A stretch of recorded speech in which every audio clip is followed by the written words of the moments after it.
Good morning, fellow Toastmasters, and thank you for giving me the opportunity to stand up there and talk with you again today.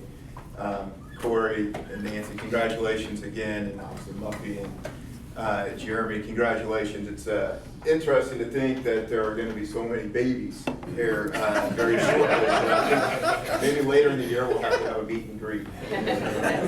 But as Corey mentioned, I did pick a topic that is becoming very familiar for my wife and I, and it did start around 35 to 40 days ago on April 4th. But prior to April 4th, I'm going to tell you how we actually got to that date. So on December 10th, we received a phone call. We answered it, we put it on speaker so we both could hear what the nurse on the other end of the line had said. And the first words out of her mouth were, "Congratulations, Rusty, your blood levels came back and indicate that you are pregnant." We both were ecstatic because it had taken so long for us to get to that point. So fast forward about 3 weeks, we had our very first ultrasound, and it was probably one of the more exciting moments in my life when the nurse had pointed out, "There's your little nugget, that's your baby." I turned and looked down, and then a few seconds later, I heard Rusty, my wife, go, "Can it already move? Did it jump?" To which I turned around, and at that very moment, the nurse said, "Congratulations, you're having twins," which blew our minds, and we went through every emotion I think I could possibly have had within the next few seconds, from excitement to joy to scared to nervousness, but once that shock of having twins wore off, which I believe took a month or two, we started to really realize that not only was our life going to change because we were having babies, we were having two. We were having identical twin girls, and we knew that we were already in a little bit of a higher risk scenario, that we knew that this actually put us in a much higher risk of having the identical twins. So with that, we started thinking about all of the other scenarios and complications that come along with that. So that takes us to April 4th of 2019. We went in for our 21-week ultrasound. Now, at this point, and as Mason knows because I was in and out of the office, these had become, ultrasounds started to become a little bit of old hat for us because we were already going in every 2 weeks to have things checked. This time felt just a little different, though, because as the nurse was performing the ultrasound, she wasn't as talkative and answering our questions as she normally would.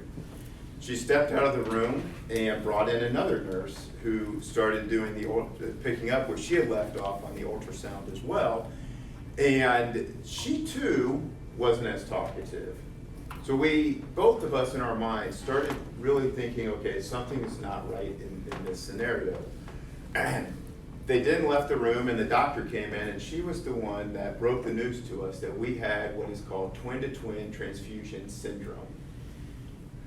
We already had started looking into this because we knew that this was a possibility that twin-to-twin transfusion syndrome could occur in identical twins.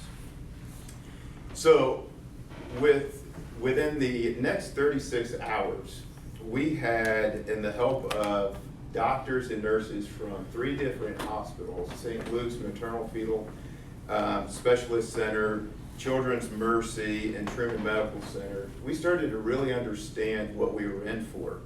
We learned very quickly what twin-to-twin transfusion syndrome was, how often it occurs, the different stages, and what some of the treatments were.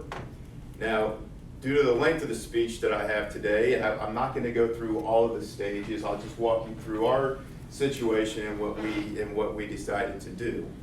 So that following day, we went into Children's Mercy. They reran and confirmed that we do indeed have the twin-to-twin transfusion syndrome.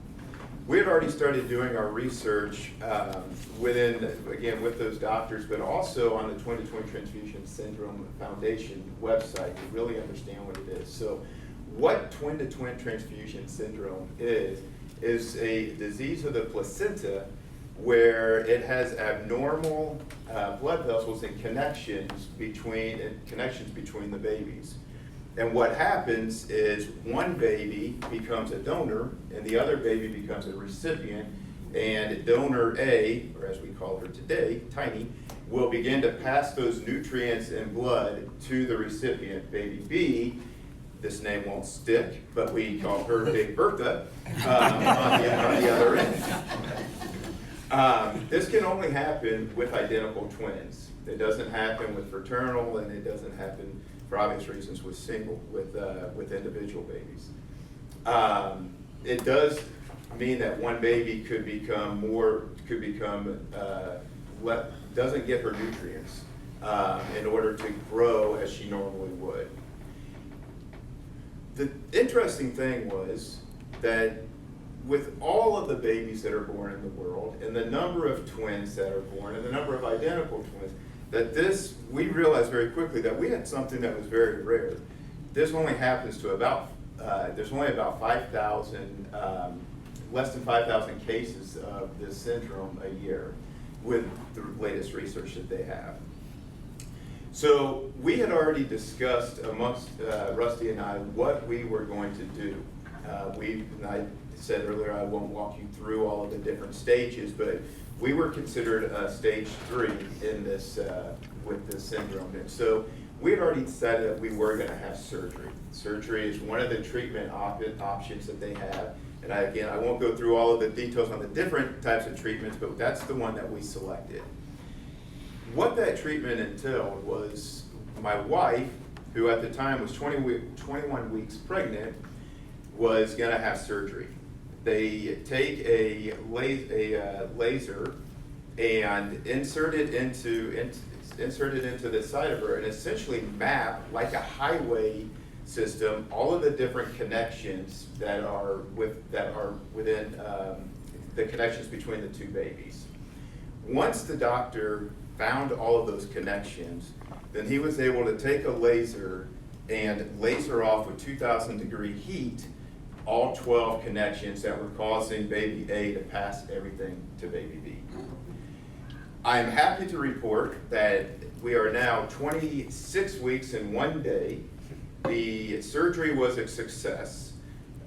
We went into the doctor on Wednesday, 2 days ago, for our 25-ish, 26-week checkup.